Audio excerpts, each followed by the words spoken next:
Sophie the Shadow Hunter, and today I'm doing my December TBR. This is December 2nd, 2019. This is the last month of 2019, and I'm really ready for this to get a good start to the new year and to get a bunch of books read that I've been trying to get read for a long time, possibly years. I'm sure you guys can understand that too. So let's get started. Please let me know in the comments down below the books you plan to read in December and also in January. So let's get started. The first book I'm going to read in the month of December of 2019 is Sinners, a memoir, Creed, by Scott Stapp with David Riss, lead singer of Creed. I've been wanting to read this book ever since I found out about this book in summer, and I'm so glad I finally got my hands on it and I can read it and share it with you guys. It says, here's what Scott Stapp says: "The story of my life is profoundly unclear. It is a rock and roll story and at the same time a story of my walk with Christ. The two are melded together and both unpredictable and unsure." Sinners, Creed is an uncensored memoir of Scott Stapp, Grammy Award-winning lead vocalist of the multi-platinum rock band Creed. Throughout Creed's decade of dominance, Scott struggled greatly with his demons of his past, the internal battles that spilled over into his lyrics and eventually led him down a dark path of self-destruction and addiction, culminating with the disbanding of Creed in 2004. In the years that followed the band's breakup, Scott slipped deeper and deeper into depression and self-medication, behavior that resulted in near fatal 20-foot fall from a hotel balcony in November of 2006. Now 6 years clean, sober, in the midst of a highly successful solo career, Scott has finally come full circle, a turnaround he credits to his renewed relationship with God and to his loving wife, Jacelyn. In Sinners, Creed, Scott exposes his inner demons from his strict fundamentalist upbringing to the hands of an abusive stepfather. Sorry, there's a sticker right here. The rise and fall of Creed, his ongoing battles with addiction, and the rediscovery of his faith that launched of his solo career, and the 2012 Creed reunion tour. The results is not only a gripping memoir, but also kind of look at what the dark and often turbulent world of rock and roll. This book sounds great. I can't wait to read it. If you guys have read it, please leave your comments down below. I'm going to start reading this today. I can't wait.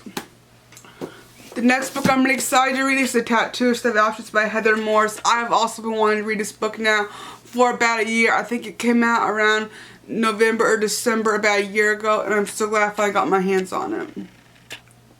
It says, "I tattooed her number on her left hand, and she tattooed her number in my heart." Luke Lale Silva in the interview with Heather Morris. It says, in April 1942, Lale Silva, a Slovakian Jew, is forcibly transported to the concentration camp at Auschwitz-Birkenau, where his captors discovers that he speaks several languages. He is put to work as a tattooer, the German word for tattooist, tasked with permanently marketing his fellow prisoners. In prison for more than 2.5 years, Leo witnesses horrific atrocities and barbarism, but also incredible acts of bravery and compassion. Risking his own life, he uses his privileged position to exchange jewels and money from murdered Jews for food to keep his fellow prisoners alive. One day in July 1942, Leo, prisoner number 32407, comforts a trembling woman waiting in line to have the number 34902 tattooed onto her arm. Her name is Gita, and that is the first encounter. Love fails to somehow survive the camp and marry her. A vivid, harrowing, and ultimately hopeful recreation of Leo's experiences as the man who tattooed the arms of thousands of prisoners that would become one of the most patent symbols of the Holocaust. That the Tattooist of Auschwitz is also a testament to the endurance of love and humanity under the darkest possible conditions.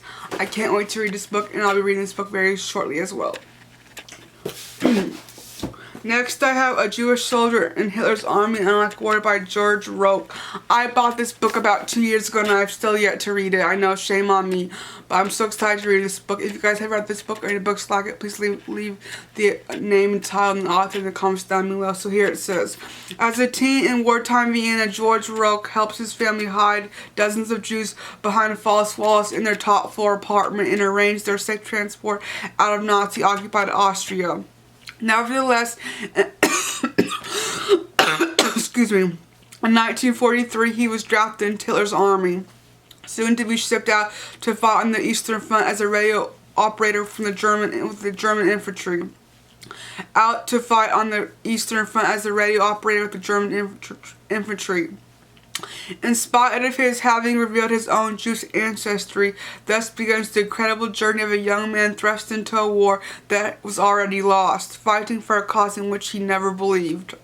In this transfixing first-person account, Roque tells a story of how he stayed alive in the trenches, avoided starvation and exposure during the brutal Russian war, and survived within one Soviet labor camp for prisoners of war, incorporating his own wartime drawings and photographs as well as extensive excerpts from his amazing letters home. The author depicts his harrowing adventures in powerful detail, confronting with both humor, humility, and the myriad ethical and spiritual challenges he faced while struggling to endure. This book sounds great. I can't wait to read it.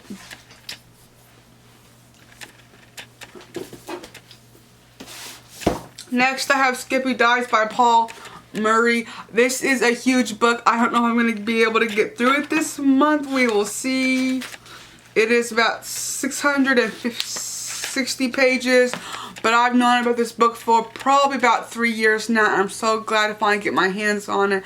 I can't wait to read it. I've read nothing by Paul Murray, but this book sounds awesome.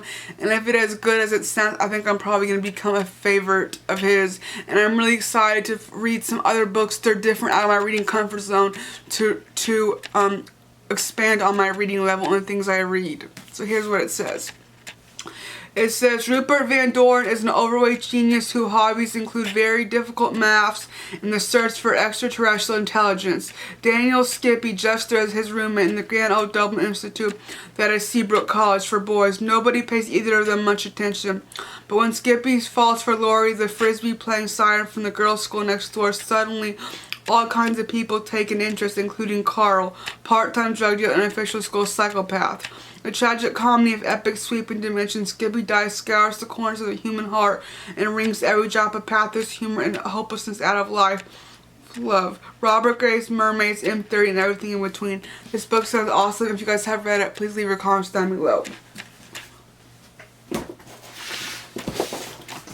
Alright, next I have The Race to Break the German U-Boat Code 1939 through to 1943. Seizing the Enigma by David Kahne. I've also owned this book for a couple years and I've yet to read it. That's why I need to read it. Here's what it says. For almost 4 desperate years, from 1932 to mid-1943, the British and American natives fought a savage, losing battle against German submarine wolf packs. The Allies might never have turned the tide of the historic battle without an intelligence coup. In the race to break the German U-boat codes is one of the last great untold stories of World War II. Now David Kahne, the world's leading historian of cryptology, brings to life this tense behind-the-scenes drama for the first time. Soon after war broke out, Hitler's U-boats began to serve Allied lifelines out in the great wasteland of the North Atlantic. Submarine prowled at night, the sky lit up with the flames of exploding tankers.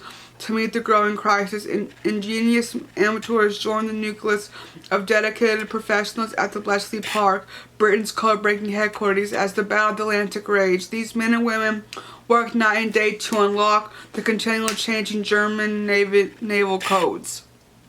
Their mission to read the U-boat messages of Hitler's cipher device, the Enigma.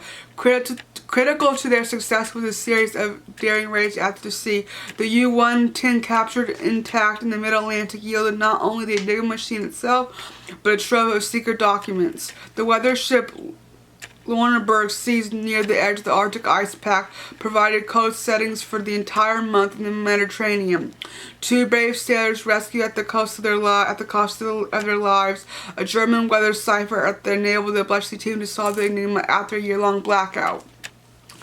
as Kahne expertly shifts the narrative between the combat at sea and the investigation at Bletchley. A marvelous cast of heroes and quirky characters emerges: the eccentric chess champion in charge of the naval club-breaking unit, the Royal Navy lieutenant who shot open the lock on the ship's drawer and found cyber wheels inside, the mid-Polish mathematician whose pre-war reconstruction of the Enigma ranks as one of the greatest cryptanalysis of all time.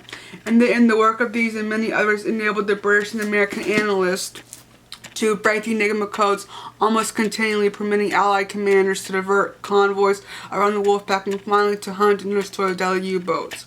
Only David Kahne, the author of the best-selling The Color Breakers, could tell this fascinating story with such authority and power. Seizing the Enigma provides the definite account of how British and American color breakers fought a war of wits against Nazi naval communications and helped lead the Allies to victory in the crucial Battle of the Atlantic.